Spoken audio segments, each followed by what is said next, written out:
yeroo albamii kee jalqabaa hojjettu mana murtiitti himatamtee turte waggaa 3 immoo wanti sitti murtaa'ee jira ture sababiin isaa maalidha maaliif mana murtiitti himatamte waan baay'ee si gaddisiisu nama dhiibbaan irratti godhe faarfataa yaada isaa shirrii mudannoo bara jireenya keetis mudatan keessaa kan hin daganne mudannoo isa kamii gatii stuudiyoof kan ta'u birrii 5,000 qabadheen pestaalii guddaa bicaasa guddaa hin beekta kurtuu beekta pestaalii guddaa qabadheen kurtuutti birrii baadheen deema faarfataa mootii yeroo kee malee lallaba eegaltee turte amma nabicha eessa ga'eera itti fufteettamoo akkam gooteetta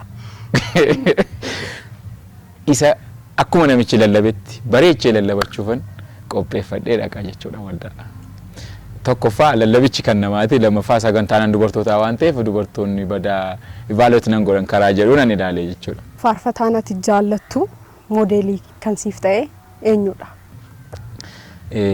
baay'ee sodaadheera gaa baay'ee sodaadheera nan dhaqee zabanyaa waldaa keenyaa gaafadheen akkamimmoon jedha bofirdiisaadha bofirdiisa maaliin jedha akkaman jedhaan jedheen salphaadhaan naan jedhe maal gootannaan bakka achuma yeroo baattu nagaa jirtu jetta bakka si'a sadii naa ilishaame jetta akkam jirtu kabajamoo daawwattoota keenya keessummaa tokko qabannee dhufneerra hamma xumura qophii keenyaatti akkan wajjiniin turtan isin affeerraa chaanaalii keenya subscribe gochuun dagatina nabaatte bara baay'ee guyyaa gaddaa gammachuu nabaatte bara baay'ee guyyaa dhabuuf argachuu seenaan konni durbadee sumaallatee dagaagee jireenyaaf simboo gaarii barbaada keettan argee anoo argeera hin irraafadhu olmaa kee galeessa nan teessisuun olmaan keessuun tuttuqee na kaasa anoo argeera hin irraafadhu olmaa kee galeessa nan teessisuun olmaan keessuun tuttuqee na kaasa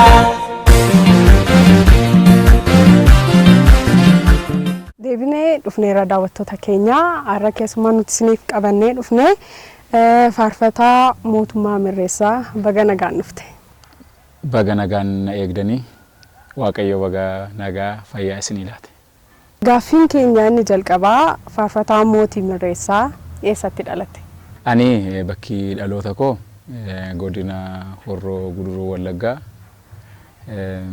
aanaa Habaaboo Guduruu aanaa jedhamu ganda Sirbaa Looyyaa bakka jedhamu keessatti waldaa Makaana Yesuus Looyyaa Diilalloo kan jedhamu keessatti Kiristoosiin fayyisaa lubbuu koo godhadhee fudhadhee naannoon dhaloota koo naannooma sana jechuudha. Faarfannaan siif maalidha? Faarfannaa akkamittiin ibsita? Faarfannaan siif maalii kan jedhu kuni gaaffii ijoodha. Anaaf faarfannaan siif maalii kan jedhu jireenya kooti. Faarfannaan jireenya kooti jechuun faarfannaa yoon faarfadhe waanan jiraadhu yoon dhiise waanan hin jiraanne natti fakkaata jechuudha. Kanaaf qilleensan harganuu caalaa faarfannaan baay'ee natti aana nan jaaladha faarfannaa. Kanaaf faarfannaan siif maalii kan jedhu jireenya kooti walumaa gala faarfannaan jireenya kooti kan jedhu jedha. Mootii gara faarfannaatti akkamitti seente? Ani gara faarfannaatti akkitti ani dhufe duraan dursee ijoollummaa koo irraa kaasee nan sirba'anii daa'imummaa koo irraa kaasee namoota gurguddaa wajjin sirbatti ani hafee hin qabu jechuudha qixa hin qabu jechuudha sirbatti yeroon sirbu sagaleen koo baay'ee bareeda sababii sagaleen koo baay'ee bareedu irraa kan ka'e namoonni gurguddaan ayyaana gurguddaa irratti daa'imummaa koo irraa kaasanii ilmoos ijoollee waggaa 10 otoo hin ta'in namoonni gurguddaan na fudhatanii mana cidhaa deemanii. Faarfannaa eenyuufaa dhaggeeffachaa guddatte? Faarfannaa natti addatti immoo jaallattu faarfannaa eenyuuti? Faarfannaa isaa sagaleedhaan nu dhageessista.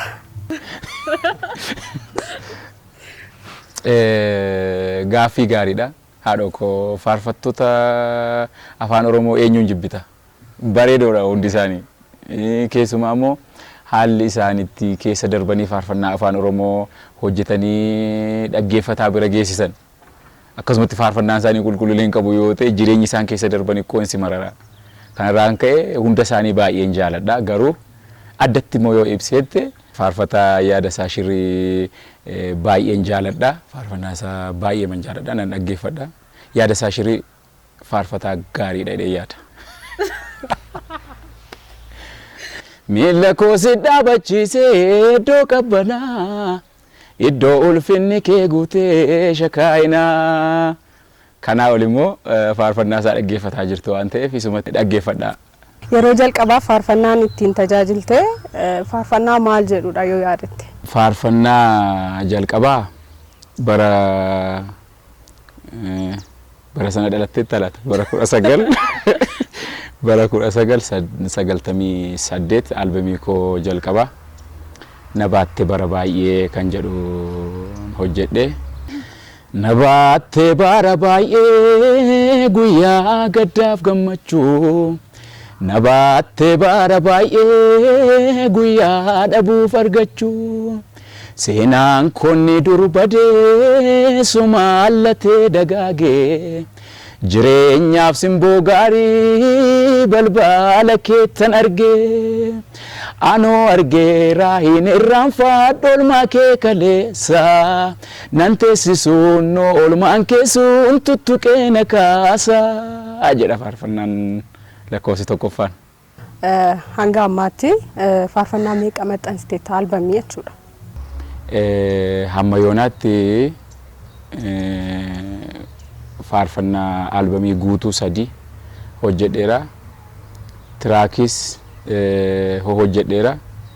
Egaa akkuma sila faarfannaan jireenya kooti yoon faarfadhe waan an jiraadhu yoon dhiise waan hin jirre waan natti fakkaatuuf albamii 3 guutuu ta'uu isaa nan beeka. Tiraakii baay'ee hojjedheera.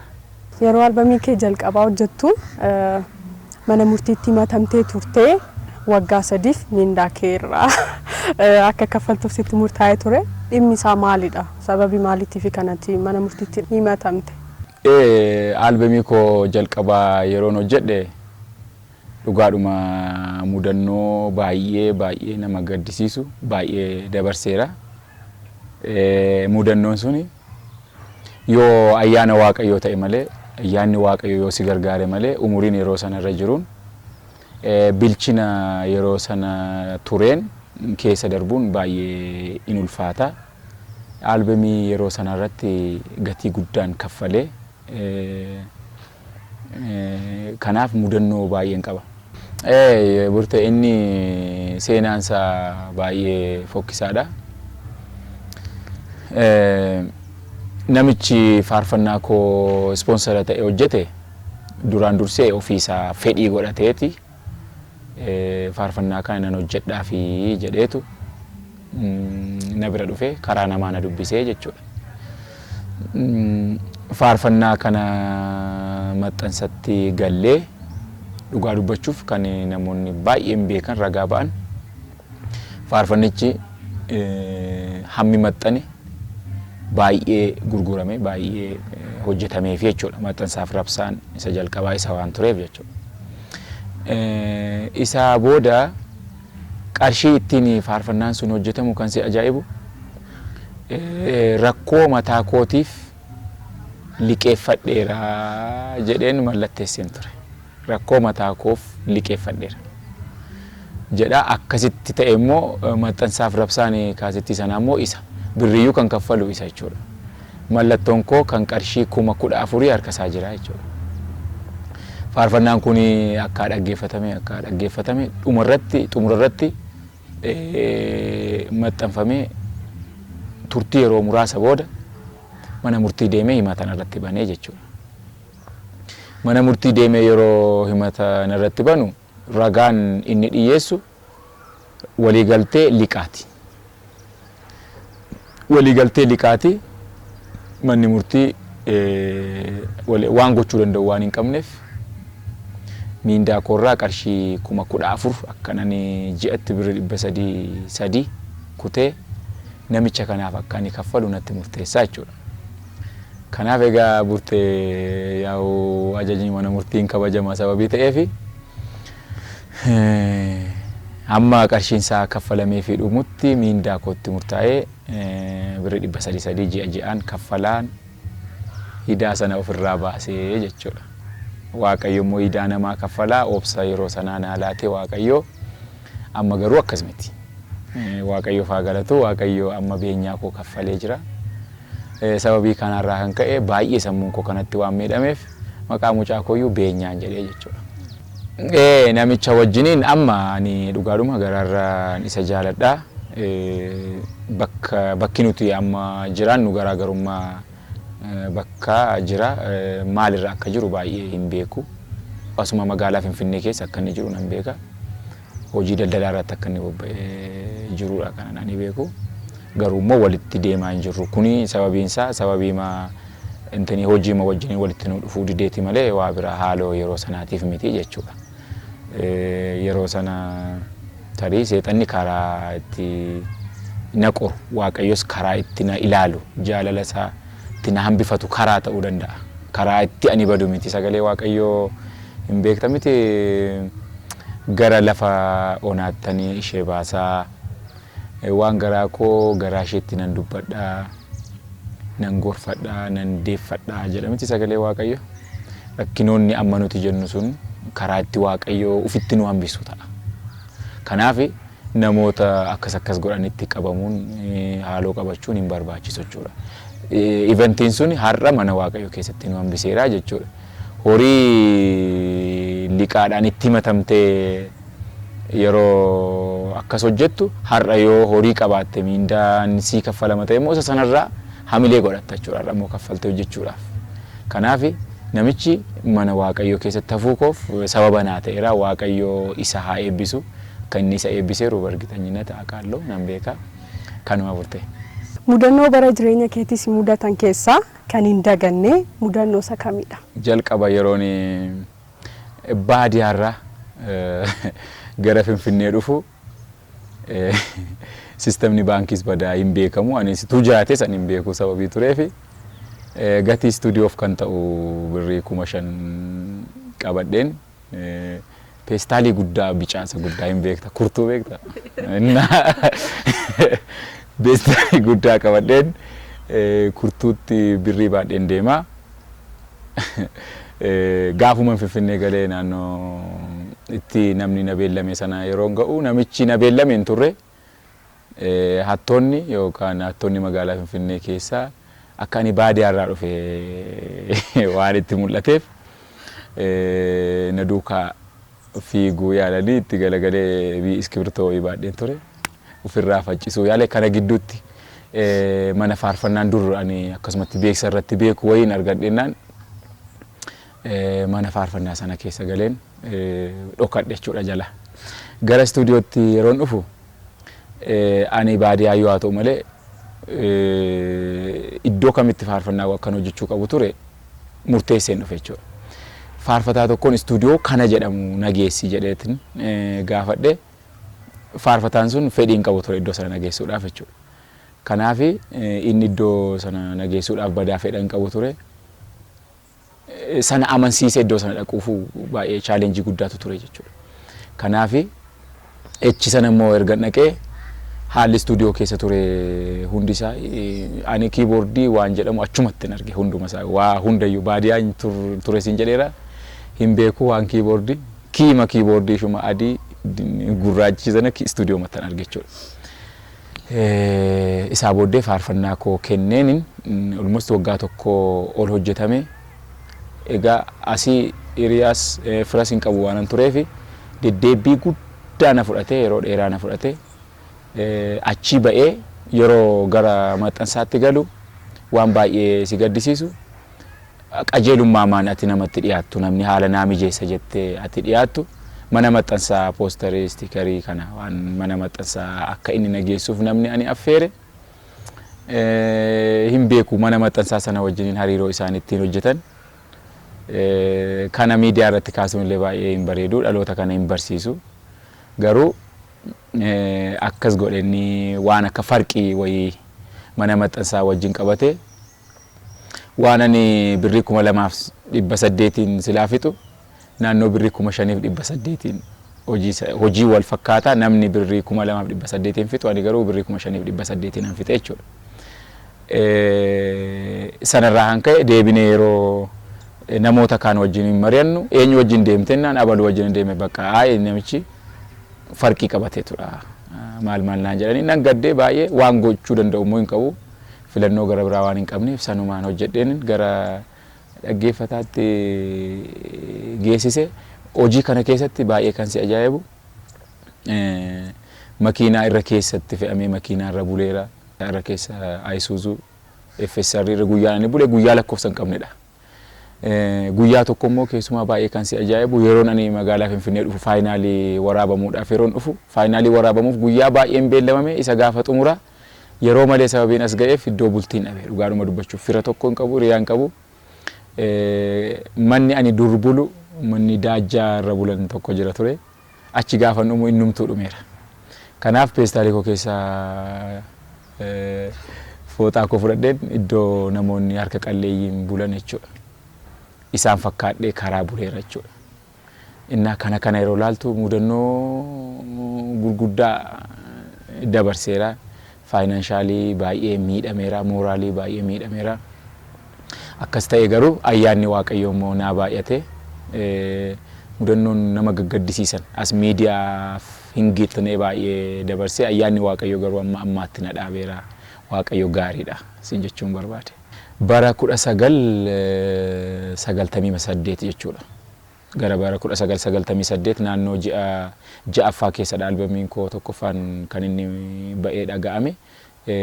Bara 1998 guutummaan isaa yeroo baay'ee rakkisaa ture jechuudha.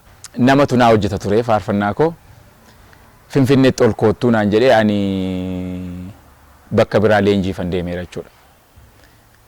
Leenjiif iddoo biraa deemeen koottuu gara Finfinneetti naan jedhee geejiba qofaa qabadheen dhufee Finfinnee.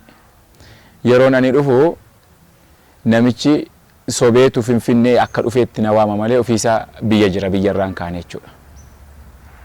Guduru Wallagga jira jechuudha. As yeroon dhufu geejibni na harkaa dhumeera baay'ee kan si ajaa'ibu.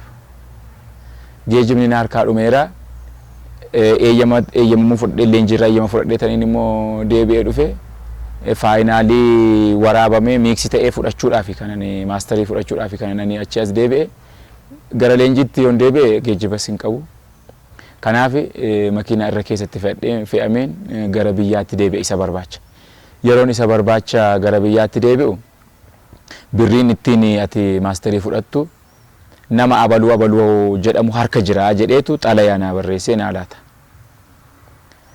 Xalayaa sana fideen obbo Abaluun birrii akkasii itti laadhuu jedheera jedhennaan dhiifatama naa godhi inni sobeetu si goyyomsa malee jireenya keenya keessatti xalayaadhaan walii hin gallu jennee nama bira teenyee dubbanneerra. Kanaa achis immoo inni ani karaa deemaa oole facaasaa ture jechuudha. Gaafa facaasaa naa bilbilee abaluun hin dhufaa birriin si gaafata hin laatiiniifi jedhee natti mee kaleessa abaluun faatoo jiranii jedhee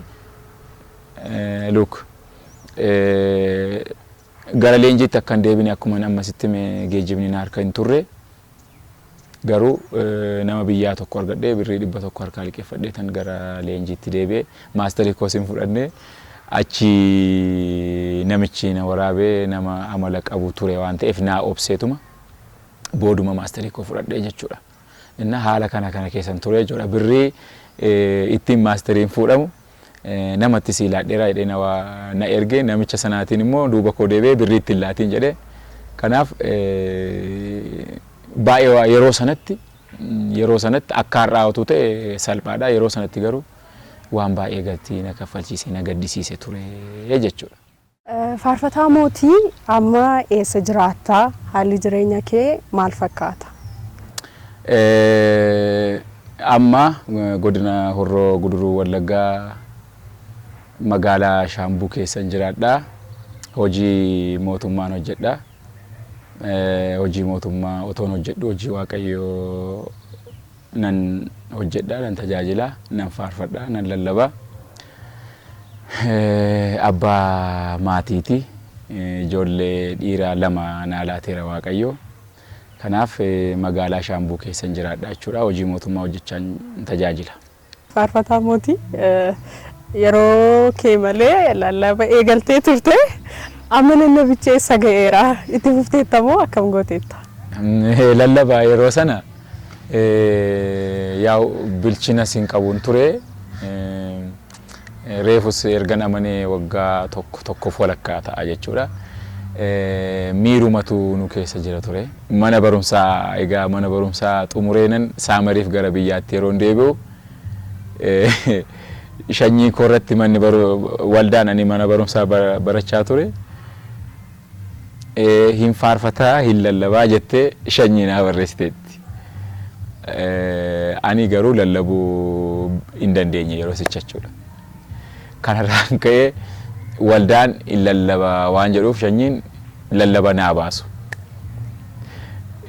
Lallaba yeroo naa baasani sagantaan kamisaa kan dubartootaa jira ture beektaa. Sagantaa dubartootaa irratti ilaallaa jedhaniitu wangeelaawii tokkoo fi jaarsi waldaa tokko achirratti ilaallee sanbata laannaaf jedhanii gaafa kamisaa sagantaa dubartootaa naa laatu jechuudha. Yaa'oo sagantaa dubartootaa salphisee ilaalee man badaanan dhibu bakka hidheeman ruma waanuma tatta'e jedheen dhufa hidheenan mata duree namni lallabeeru tokko isa akkuma namichi lallabetti bareechee lallabachuufan qopheeffadhee dhaqaa jechuudha waldaa. Tokkoffaa lallabichi kan namaati, lammaffaa sagantaan dubartootaa waan ta'eef dubartoonni badaa evaluate nan godhan karaa jedhuun ani ilaalee jechuudha. Baay'ee sodaadheera gaa baay'ee sodaadheera nan dhaqee zabanyaa waldaa keenyaa gaafadheen akkamimmoon jedha bofirdiisaadhama bofirdiisa maaliin jedha akkaman jedhaan jedheen salphaadhaan naan jedhe maal gootannaan bakka achuma yeroo baattu nagaa jirtu jetta bakka si'a sadii naa ilishaame jetta ishii jedheen ani nan dhaggeeffadhaa. Isaa booda gara lallabichaatti galuudhaaf yeroo jedhu namoota waldaa keessaa ani sodaadhu jechuudha. Lallaba koo akka arganiin barbaane sagantaa dubartootaati jedhee fudhadheera siin jedheera. Yeroon ani isteejii irra qabachuudhaaf ba'u anumaa nagaa gaafatee wangeela banatee dubbisuudhaaf jedhu wangeelaawii waldaa koo nama lallabicha mata duree lallabaa sana wajjin sheer goone iddoo biraatti sagantaa sana keessa dhufu jechuudha. Egaa maal goota burtee amma achitti mata dureen jijjiirtu achitti ofitti amanamummaa hin fiddu. Kanarraa kan ka'ee akkan gaafas lallabe hin beeku. Hin ulfaata jechuudha walumaa gala dafqee baay'ee rakkadheetuman waltajjii sana xumuree amma garuu gaarii ma godhee lallafa. Akka namoonni jedhanitti jechuudha. Akka namoonni jedhanitti gaarii ma godheen akkan bareechee lallabu namoonni natti himu yaa'u effectively nan tajaajila nan lallabaa dubbii Waaqayyoo dubbachuu baay'een jaaladha. Amma homaan jedhu siin jechuun barbaade akka yeroo sanaa miti jechuudha. Amma hoo maalirra jirtaa? Faarfannaa haaraa hojjetaa jirtaa moo maalirra jirta? Amma faarfannaa hojjechaan jira. Ji'a darbee jechuudha. Albeemii guutuu lakkoofsa sadaffaa hojjedhee eebbaaf qopheesse galiisaa waldaa kiristaanaaf kenne. Almost ji'a tokko ta'a jechuudha. Faarfannaan koo galiinsa ofii koo audio isaa hojjedhee waldaaf sponsor godhee jechuudha. Waldaan sirna ho'aa ta'een baay'ee karaa ajaa'iba ta'een waldaan eebbisiifattee waldaa fillaadhee waldaan galii isheetti akka ishinitti guddifachuuf konfiraansiin qophaa'ee tajaajila gaariirra turre. Hojii gaarii Waaqayyo hojjete dinagdee waldaa sanaas Waaqayyo karaa eebba CD sana baay'ee ol kaase inna kanarra jira. Achi keessa amma yoo jaalala Waaqayyo ta'e fuuldura kana kilipii tokko achi keessa hojjechuuf yaadaan jira. Waaqayyoon kadhachaan jira. Dhumarratti ergaan ati faarfattootaaf qabdu fi namoonni ati galateeffachuu barbaaddu yoo jiraate daqiiqaa muraasa siif ilaalla. Ergaan ani faarfattootaaf dhaamu yeroo gabaabaa kana keessatti hinnu ergaan ani faarfattootaaf dhaamu yoo jiraate faarfattoonni afaan Oromoo akkuma amma sii kaase waa'ee dinagdee sii kaasaan ture ani. Rakkoon dinagdee ergaa kee irratti dhiibbaa guddaa qabaata. Dinagdee immoo hawwii qofaan hin dhufu. Waan hawwiteef hin dhufu dinagdeen. Kanaaf faarfattoonni afaan Oromoo baay'een isaanii illee amma haala qabatamaa amma jiruun gaarii sadarkaa gaarii irra jira namni baay'een garuu faarfattoonni afaan Oromoo hojii uumuu qabu, hojii hojjechuu qabu kan jedhu ergaa guddaan qaba. Inni gara biraan immoo namoonni kan isaan barbaadan faarfannaa keenya caalaa jireenya keenya barbaadu namoonni jechuudha. Beekamtii keenya caalaa uummati kun uummati Oromoo sabi kun sabi nu dhaggeeffatu jireenya keenya barbaadaa jechuudha. Faarfannaan nuti lakkoofsa kana jennu sun jireenyaan yoo deeggarame gaariidha kan jedhuun qaba. Kanaaf jireenya Waaqayyootti tolu, jireenya Waaqayyoo itti gammadu akka jiraanne hojii kana haa hojjennu kan jedhu sanan dhaama. Inni gara biraan immoo faarfattoonni afaan Oromoo yoo xinnaate wal cinaa dhaabbachuu danda'uu qabu. Wal deeggaruu danda'uu qabu. Maaliifin kana sii kaasa sitti fakkaate mee addunyaa sirbaa keessatti namoonni sirban akkatti isaan wal jaalatan mee ilaaliyaa tumti sooshaal miidiyaa irratti. Hojii dukkanaa akka hojjetan baay'ee wal jaalatu. Baay'ee wal deeggaru, baay'ee wal bukkee dhaabatu. Nuti immoo hojii ifaa akka hojjenne wal quban qabnu, waliin jaalannu, tokkon taanu, waan gaarii waliif hin haasofnu, hulaa waliin bannu. Kun hojii dukkanaa warri hojjetan baay'ee wal jaalatu, wal cina dhaabatu, milkoomina isaaniif baay'ee gumaacha walii godhu. Nuti hojii ifaa hojjenna warri jennu garuu sadarkaa sanatti yeroo madaallu baay'ee waan si gaddisiisutu jira jechuudha. Faarfattoonni afaan Oromoo warreen beekamtii gurguddaa qaban beekamtiin namarratti nafu waa tokko yaaduu danda'u qabu. Faarfattoota duuba isaanii jiran promote gochuu danda'u qabu. Dhugaadhuma dubbachuuf jechuudha. Promote gochuu danda'u qabaatu. Beekamtiin ni nafu. Beekamtiin jireenyas miti. Nama tokko nama lama karaa isaanii promote gochuu danda'u qabaatu jechuudha. Haalli ammaa waan hunduu cooperationidhaan kan hojjetamu waan ta'eef jechuudha. Qindoominaan kan hojjetamu waan ta'eef faarfattoota duuba isaanii jiran, baadiyaa jiran toora qabsiisuu danda'u qabaatu jechuudha. Erga namni faarfataan tokko albamii bira ga'ee, eebbisiisuu bira ga'ee, ergaan isaa saba bira ga'ee itti kolfuurra warra itti kolfan wajjin itti kolfuurra hin beeka yoo ta'e, dhugaadhuma faarfataa Waaqayyoo yoo ta'e, otuu gara sanaa hin ga'in komentii wal gochuu danda'u qaba, yaada walii kennuu danda'u qabaata kan jedhu sanan ergaadhaama jechuudha. YouTube mataa koo qaba, Efaataa Tube jedhama. Efaataa Tube irratti albamii sanas hin gadhiifama. Kilippiin ani gara fuulduraatti hojjechuudhaaf jedhus kilippiin ani kanaan dura hojjedhes ergaan keessa koo jiru akkuma ati sila na gaafatte lallabdaa kan jettus kaastetta lallaboonni koos achirratti waan gadhiifamaniif sabni Waaqayyoo tajaajila kana nurraa share godhaa, nurraa qooddadhaa, subscribe godhaa yoo jaallattan. Na dhaggeeffadhaa amma xumuraatti. Namoonni ani jireenya koo keessatti galateeffachuu barbaadu yeroon ani jalqaba gara Kiristoosiin fudhachuutti, Gooftaa Yesuusiin fudhachuutti dhufu jaalala guddaa kan na agarsiise amma luba ta'aniiru Qees Daanyee jedhamu. Qees Daanyeen amma waldaa Insilaalee keessa luba waldaa Kiristaanaa Insilaaleeti. Qees Daanyee guutuu fi maatii isaa Aadde Caaltuu kan jedhamtu baay'ee galateeffadha. Natti dadhabaniiru. Baay'ee natti dadhabaniiru. Isaaniin baay'ee galateeffachuun barbaada. Waaqayyo mana isaanii jireenya isaanii haa eebbisu. Nan guddadhe illee jechuu yoon baadhe just as ga'uu koof isaanii ka qabu waan ta'eef Waaqayyo jireenya isaanii haa eebbisu. faarfataa mootii mirreessaa turtii nu wajjiniin taasifteef guddaa si galateeffannaa galatoo. Egaan daawwattoota keenya qophiin keenya irraa faarfataa mootii mirreessaa duukaa taasifne kan hanga ammaatti daawwattanidha.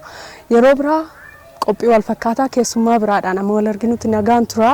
YouTube chaanaalii keenya subscribe, like, comment, share gochuun dagatinaa galatooma.